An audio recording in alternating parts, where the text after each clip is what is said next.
Hey guys, ಎಲ್ಲರಿಗೂ ನಮಸ್ಕಾರ. ಇವತ್ತಿನ ಒಂದು ವಿಡಿಯೋದಲ್ಲಿ ತುಂಬಾ ಜನ ಬಂದು SSLC ಎಕ್ಸಾಮ್ನ ಒಂದು ರಿಸಲ್ಟ್ ಯಾವಾಗ ಬರುತ್ತೆ ಅಂತ ಕೇಳ್ತಿದ್ರಿ. ಇವತ್ತಿನ ಒಂದು ವಿಡಿಯೋದಲ್ಲಿ ಕಂಪ್ಲೀಟ್ ಇನ್ಫಾರ್ಮೇಶನ್ ತಿಳಿಸ್ಕೊಡ್ತೀನಿ. ಇನ್ನ ಚಾನಲ್ಗೆ ಸಬ್ಸ್ಕ್ರೈಬ್ ಮಾಡ್ಕೊಂಡಿಲ್ಲ ಅಂದ್ರೆ ಸಬ್ಸ್ಕ್ರೈಬ್ ಮಾಡ್ಕೊಂಡು ಪಕ್ಕದಲ್ಲಿರುವಂತ ಒಂದು ಬೆಲ್ ಐಕಾನ್ ಕ್ಲಿಕ್ ಮಾಡೋದು ಮರಿಬೇಡಿ. ವಿಡಿಯೋನ ಸ್ಟಾರ್ಟ್ ಮಾಡೋಕ್ಕಿಂತ ಮುಂಚೆ ಇವಾಗಲೇ 6 ವಿಡಿಯೋಸ್ಗಳು ನಮ್ಮ ಚಾನಲ್ ಅಲ್ಲಿ SSLC ರಿಲೇಟೆಡ್ ಅಪ್ಡೇಟ್ ಆಗಿದೆ ಅಂತಾನೆ ಹೇಳ್ಬೋದು. ಅಪ್ಲೋಡ್ ಮಾಡಿದೀವಿ.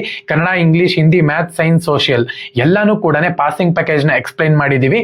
ಇದು ನಿಮ್ಗೆ ವಿಡಿಯೋಸ್ಗಳು ಬೇಕು ಅಂದ್ರೆ ನಮ್ಮ ಚಾನಲ್ಗೆ ಮೆಂಬರ್ ಆಗ್ಬೇಕಾಗತ್ತೆ. ಸೊ ಯಾವ ರೀತಿ ಮೆಂಬರ್ ಆಗೋದು ಅಂದ್ರೆ, ನೀವು ವಿಡಿಯೋ ನೋಡ್ತಿದ್ದೀರಾ ನೋಡಿ, ಅಲ್ಲೇ ಜಾಯಿನ್ ಬಟನ್ ಅಂತ ಇರುತ್ತೆ, ಅದ್ರ ಮೇಲೆ ಕ್ಲಿಕ್ ಮಾಡ್ಕೊಳ್ಳಿ. ಕ್ಲಿಕ್ ಮಾಡ್ಕೊಂಡ್ರೆ ಅಲ್ಲಿ ನಿಮ್ಗೆ 59 ರೂಪಾಯಿ ಪ್ಲಾನ್ ಸಿಗುತ್ತೆ. ಅದ್ರ ಮೇಲೆ ಕ್ಲಿಕ್ ಮಾಡ್ಕೊಂಡು ಅಲ್ಲೇ ನಿಮ್ಗೆ 6 ವಿಡಿಯೋಸ್ಗಳು ಶೋ ಆಗುತ್ತೆ. 59 ರೂಪಾಯಿ ಪ್ಲಾನ್ ಮೇಲೆ ಕ್ಲಿಕ್ ಮಾಡ್ಕೊಂಡು UPI ID ಹಾಕ್ಬಿಟ್ಟು ನೀವು 59 ರೂಪಾಯಿನ ಪೇ ಮಾಡ್ಬೇಕಾಗತ್ತೆ. ಇಲ್ಲಾಂದ್ರೆ ಫೋನ್ ಪೇ ಮುಖಾಂತರ ರೀಡೈರೆಕ್ಟ್ ಮಾಡ್ಕೊಂಡು ಫೋನ್ ಪೇ ನಲ್ಲಿ ಪೇ ಮಾಡ್ಬೇಕಾಗತ್ತೆ.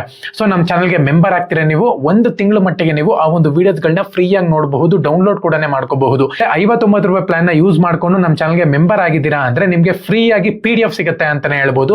ಕಾಮರ್ಸ್ ಆಗಿರ್ಲಿ, ಸೈನ್ಸ್ ಆಗಿರ್ಲಿ, SSLC ಆಗಿರ್ಲಿ, ಯಾವ್ದಾದ್ರು ಕೂಡ ನಮ್ಮ ಚಾನಲ್ಗೆ 59 ರೂಪಾಯಿ ಕೊಟ್ಟು ಮೆಂಬರ್ ಆಗಿದ್ದೀರಾ ಅಂದ್ರೆ ಫ್ರೀ ಆಗಿ ಸ್ಟಡಿ PDF ಸಿಗುತ್ತೆ ಅಂತಾನೆ ಹೇಳ್ಬೋದು. ಎಲ್ಲ ಸಬ್ಜೆಕ್ಟ್ ನ ಒಂದು PDF ಫ್ರೀ ಆಗಿ ಸಿಗುತ್ತೆ. ವಿತ್ ವಿಡಿಯೋನು ಕೂಡ ಆಕ್ಟಿವೇಟ್ ಆಗುತ್ತೆ. ಎಲ್ಲರೂ ಕೂಡ ವಿಡಿಯೋ ನೋಡ್ಕೊಂಡು PDF ನ ಓದ್ಕೋಬಹುದು. ಸೊ ಮೊದಲನೇದಾಗಿ ತುಂಬಾ ಜನ ಕೇಳ್ತಿರುವಂತದ್ದು, SSLC ಎಕ್ಸಾಮ್ ನ ಒಂದು ರಿಸಲ್ಟ್ ಮುಂದಕ್ಕೆ ಹಾಕಿದ್ದಾರೆ ಅಂತ ನಿಜಾನ ಅಂತ ಹೇಳ್ಬಿಟ್ಟು. ಆಕ್ಚುಲ್ ಆಗಿ ಅದೇನು ಹಿಂದಿದು ಏನು ಕಾಂಟ್ರವರ್ಸಿ ಇದೆ ನೋಡಿ, ಅದು ಆಕ್ಚುಲ್ ಆಗಿ ಹಿಂದಿ ಸಬ್ಜೆಕ್ಟ್ನ ತೆಗಿಬೇಕು ಅಂತ ಹೇಳ್ಬಿಟ್ಟು ರಾಜ್ಯ ಸರ್ಕಾರದವರು ಅದನ್ನ ರಿಮೂವ್ ಮಾಡಿಬಿಟ್ಟಿದ್ರು. ಆಕ್ಚುಲ್ ಆಗಿ ಎಲ್ಲ ಸ್ಟೂಡೆಂಟ್ಸನ್ನು ಕೂಡ ಸೇರಿಕೊಂಡು ಹೈಕೋರ್ಟ್ಗೆ ಅಪೀಲ್ ಹೋಗಿದ್ರು. ಸೊ ನಮಗೆ ಹಿಂದಿ ಸಬ್ಜೆಕ್ಟ್ ಬೇಕು, ಹೈಯರ್ ಸ್ಟಡೀಸ್ಗಳಿಗೆ ಇಂಪಾರ್ಟೆಂಟ್ ಅದು ಅಂತ ಹೇಳ್ಬಿಟ್ಟು.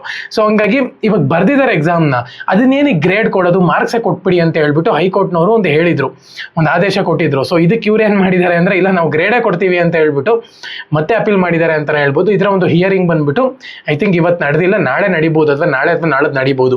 ಸೊ ಇದರಿಂದ ಏನಾಗಿದೆ ಅಂತ ಹೇಳೋದಾದ್ರೆ, ರಿಸಲ್ಟ್ ಅನ್ನು ಒಂದೇ ಸ್ವಲ್ಪ ಮುಂದಕ್ಕೆ ಹಾಕ್ಬೇಕಾಗತ್ತೆ. ಇದಕ್ಕೋಸ್ಕರ ಯಾಕಂದ್ರೆ ಕನ್ಫರ್ಮೇಶನ್ ಸಿಕ್ಕಿಲ್ಲ ಅಂದ್ರೆ ಗ್ರೇಡು ಅಥವಾ ಮಾರ್ಕ್ಸ್ ಯಾವ್ದು ಕೊಡೋದು. ಸೊ ಹಂಗಾಗಿ ಇವರಿಲ್ಲಿ ಗ್ರೇಡೇ ಕೊಡಬೇಕು ಅಂತ ಕುತ್ಕೊಂಡ್ಬಿಟ್ಟಿದ್ದಾರೆ. ಅಲ್ಲಿ ಸ್ಟೂಡೆಂಟ್ಸ್ ನಮಗೆ ಮಾರ್ಕ್ಸ್ ಬೇಕು ಅಂತ ಕೂತಿದ್ದಾರೆ. ಇಲ್ಲಿ ಸ್ಟೂಡೆಂಟ್ ಮಾತು ಕೇಳಬೇಕು, ಇವ್ರ ಮಾತು ನಾವು ಕೇಳಂಗಾಗಿದೆ. ಸೊ ಹಂಗಾಗಿನೇ ಇವಾಗ ಏನಾಗಿದೆ ಅಂದ್ರೆ, ಕೆಲವೊಬ್ರು ಗ್ರೇಡ್ ಬೇಕು ಅಂತಾರೆ, ಕೆಲವೊಬ್ರು ಮಾರ್ಕ್ಸ್ ಬೇಕು ಅಂತ ಹೇಳ್ತಾರೆ. ಇದಕ್ಕೆ ಹೈಕೋರ್ಟೇ ಸರಿ ಅಂತ ಹೇಳ್ಬಿಟ್ಟು ಸ್ಟೂಡೆಂಟ್ಸ್ ಎಲ್ಲರೂ ಕೂಡ ಹೈಕೋರ್ಟ್ಗೆ ಅಪೀಲ್ ಹೋಗಿದ್ರು. ಸೊ ಇದರಿಂದ ಏನಾಗಿದೆ ಅಂದರೆ, ಇದರ ಒಂದು ಹಿಯರಿಂಗ್ ಇದೆ. ಸೊ ಇದಾದಮೇಲೆ ನಿಮಗೆ ಡಿಸೈಡ್ ಆಗುತ್ತೆ. ಸೊ ಯಾವಾಗ ಬರುತ್ತೆ, ಆದಷ್ಟು ಬೇಗ ನಡೆಸಬೇಕು ಇದನ್ನು. ಏನಕ್ಕಂದರೆ ಇವಾಗ PU ಕಾಲೇಜ್ಗಳಿಗೇನು ಅವರು ಅಡ್ಮಿಷನ್ ಆಗಬೇಕು, ಇವನ್ನೆಲ್ಲ ಪ್ರೋಸೆಸ್ ಇರೋದ್ರಿಂದ, ಮತ್ತು ಸಪ್ಲಿಮೆಂಟರಿ ಎಕ್ಸಾಮ್ಸ್ ಇರೋದ್ರಿಂದ ಇವನ್ನೆಲ್ಲ ಬೇಗ ಮುಗಿಸ್ಬೇಕಾಗುತ್ತೆ. ನನ್ನ ಪ್ರಕಾರ ಇನ್ನೊಂದು 3 ದಿನದಲ್ಲಿ ಎಲ್ಲ ಕ್ಲಿಯರ್ ಆಗಿಬಿಡುತ್ತೆ. ಸೊ ವ್ಯಾಲ್ಯೂಯೇಷನು ಕೂಡ ನಾಳೆ ಕ್ಲಿಯರ್ ಆಗ್ಬೋದು. ವ್ಯಾಲ್ಯೂಯೇಷನು 95% ವ್ಯಾಲ್ಯೂಯೇಷನ್ ಕಂಪ್ಲೀಟ್ ಆಗಿಬಿಟ್ಟಿದೆ. ನಾಳೆ ವ್ಯಾಲ್ಯೂಯೇಷನ್ ಕಂಪ್ಲೀಟ್ ಆಗ್ಬೋದು. ಇನ್ನೇನು ಸ್ವಲ್ಪ ಇದೆ ನೋಡಿ, ಅದನ್ನು ನಾಳೆ ಕಂಪ್ಲೀಟ್ ಮಾಡಿಕೊಂಡು ಒಂದು 3 ದಿವಸದಲ್ಲಿ ರಿಸಲ್ಟ್ ಅನೌನ್ಸ್ಮೆಂಟ್ ಮಾಡ್ಬೋದು ಅಂತ ಅನ್ಕೊಂತೀನಿ. ಸೊ 3 ದಿವಸದ ಒಳಗಡೆ ವ್ಯಾಲ್ಯೂಯೇಷನ್ ಕೂಡ ಮುಗ್ದೋಗುತ್ತೆ, ಎಲ್ಲನೂ ಕೂಡ ಅಪ್ಡೇಟ್ ಮಾಡಿಬಿಟ್ಟಿರ್ತಾರೆ. ಇವಾಗ ಗ್ರೇಡೋ ಮಾರ್ಕ್ಸ್ ಅಂತ ಗೊತ್ತಾಗಬೇಕು ಅಂದರೆ ಹೈಕೋರ್ಟ್ ಅವ್ರು ಹೇಳಬೇಕು. ಸೊ ಹಿಂಗಾಗಿನೇ ಇದರಿಂದ ಒಂದು ಸ್ವಲ್ಪ ಪ್ರಾಬ್ಲಮ್ ಆಗ್ತಿದೆ ಅಷ್ಟೇ. ಅದು ಬಿಟ್ಟರೆ ಇನ್ನೊಂದು 3-4 ದಿನದಲ್ಲಿ ನಿಮಗೆ ರಿಸಲ್ಟ್ ನೋಡೋಕ್ಕೆ ಸಿಗುತ್ತೆ. ತಲೆ ಕೆಡಿಸ್ಕೊಳ್ಳೋಂಥ ಒಂದು ಅವಶ್ಯಕತೆ ಇಲ್ಲ. ಪಾಸಿಂಗ್ ಪ್ಯಾಕೇಜ್ ಬೇಕು ಅಂದರೆ ಮೆಸೇಜ್ ಮಾಡ್ಬೋದು. ಎಲ್ಲರಿಗೂ ಕೂಡ all the best. Jai Hind, Vande Mataram.